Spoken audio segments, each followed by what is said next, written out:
Drop the gun! Show me your hands!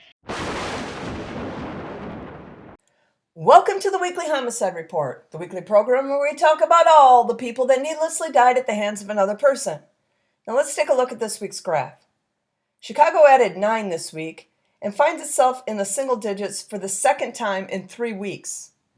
Philadelphia adds 7 and passes the 300 mark. This is the lowest number they've had at this time of year since pre-2020. Houston added 11 and moves back ahead of New York.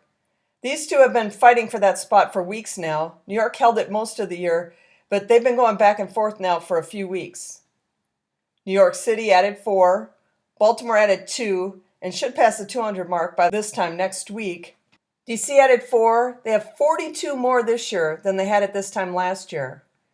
And Indy added 1. Now for some overall totals. New Orleans, 150. Kansas City, Missouri, 139. Milwaukee, 135. Las Vegas, 134.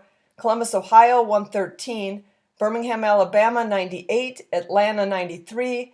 Jackson, Mississippi, 66. Minneapolis, 53. Rochester, New York, 41. San Francisco, 38. And Seattle, 35. Although Seattle's website has not updated since July 31st, so that number is likely much higher.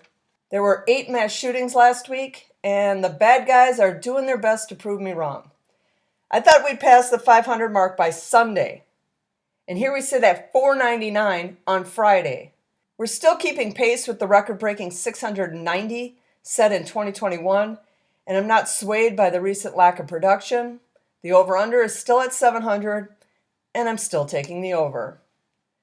There were 29 defensive use of a firearm incidents reported, and we currently sit at 851 on the year. And we're set to have the lowest year for these in a long time. I was curious which city had reported the most this year, and it came as no surprise that it was Houston, as I feel like I'm always covering Houston in the weekly videos. They've reported 40. And close behind was Chicago with 34. Chicago has had over 400 homicides and only 34 incidents reported of self-defense with a firearm. We lost 2 officers in the line of duty last week, Deputy Sheriff Austin Smith Rudelhuber and Police Officer Kevin Cram. Well, that's all I have for you today, but I'll be back next week with the Week 38 numbers. Until then, have a great week, and I'll catch you next week.